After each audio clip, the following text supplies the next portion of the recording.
C মানেও দেখা, look মানেও দেখা, তাই না? বা ওয়াচ মানেও দেখা।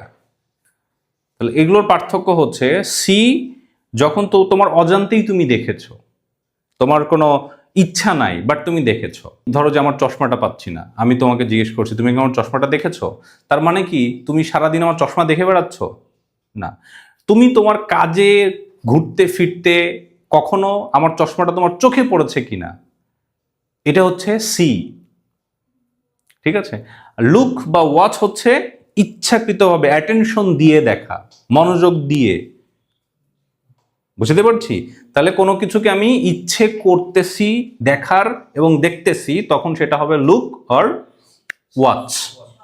আর আমি আমি মানে আমার অজান্তেই দেখেছি, চোখ পড়েছে, আমি খেয়াল করেছি আমার অজান্তে, যেখানে আমার কোনো ইচ্ছা ছিল না, আমার ওইটার উপরে ফোকাস ছিল না, তখন সেটা কি হবে? সি। বুঝা গেছে? তাহলে সি এবং লুক আর ওয়াচের পার্থক্য ক্লিয়ার?